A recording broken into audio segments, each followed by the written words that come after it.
Ayan, so mag-assemble na tayo ng ating torque drive mga boss. Torque drive. Ayan. So kailangan natin ng grasa mga boss. Unahin natin ito. Ayan, so lalagyan natin ng grasa. Depende sa nag-assemble mga boss ha. Sa akin, nga ito kasi ginagawa ko. Ayan. Depende sa mga nag-assemble. Siyempre, pag mekanika, iba-iba yung diskarte. Ayan.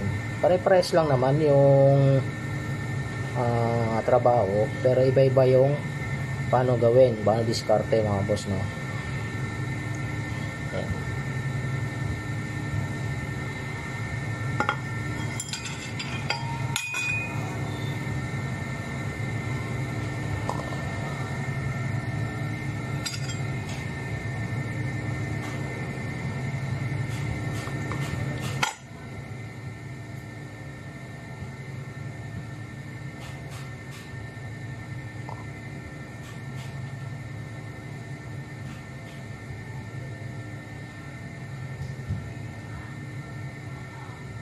Ayan.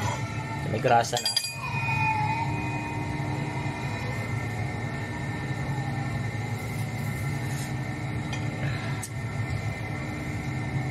Madali lang naman to. Ayan. Sasalpak natin, no? Ayan. Ito lang yan mga boss.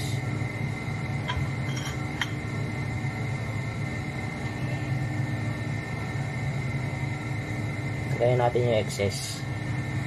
Hindi magkalat. Ayan o.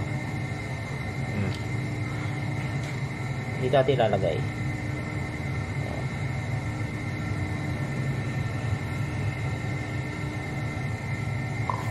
Tapos lagyan natin yung huwag natin kalimutan to. Tatlo to mga boss ha.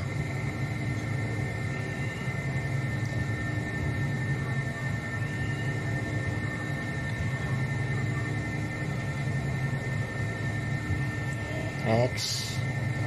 Kaya may grasa para hindi malaglag.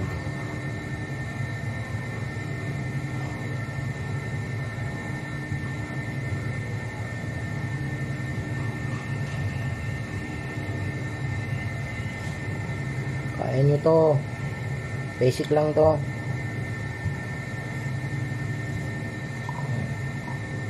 Yan, sana ako magtuturo ng ganito eh. Kaso may mga nagre-request din kasi baka daw hindi ko alam eh, nagtuturo ako ng ano, hindi ko alam gawin. Kaya yun, ipakita ko na lang. Pulido naman tayo eh. Ayan, ba,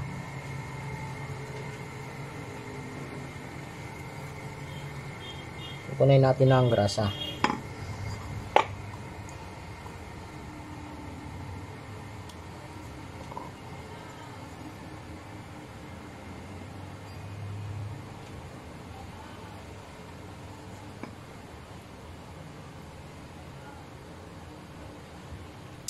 May o-ring pala yung mga boss ha. May o-ring.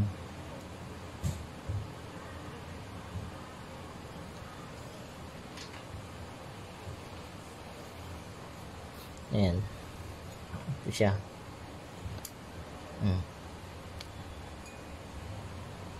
Ayan. Tapos sa kabila naman. Ayan.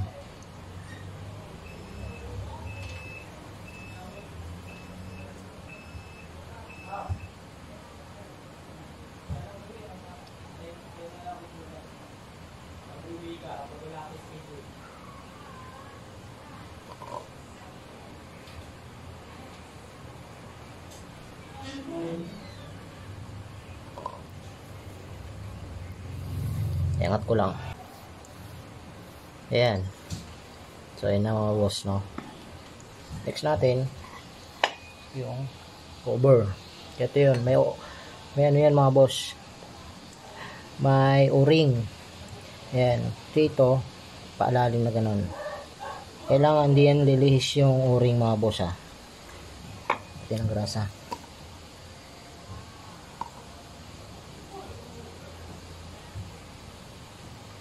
para pampadulas. Kasi dumudulas din naman ito eh. Ayan.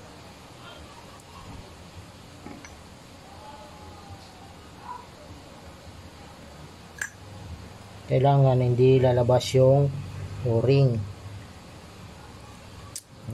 Pak mo lang to. Yan o.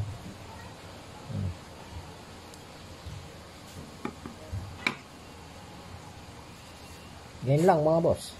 Diba? Kasi natin. Para hindi magdumi. Yan. Diba?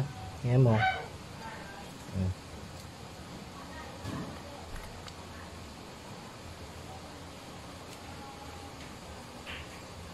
Punasan natin dito kasi para yung grasa hindi pupunta sa belt. Ayan. Kasi wag maraming grasa dito pupunta sa belt yan. Kaya kailangan punasan natin ng konti. Ayan.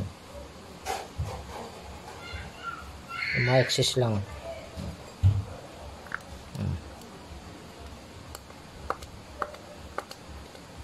Ba?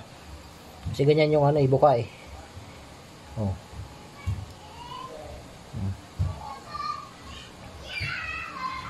Ganyan yung buka. Oh. Pag malambot yung spring. Pero dapat ang pag naka-torque ka na dapat ganyan. Ba? Ano? Mali ba? Yan. So, okay na mga boss.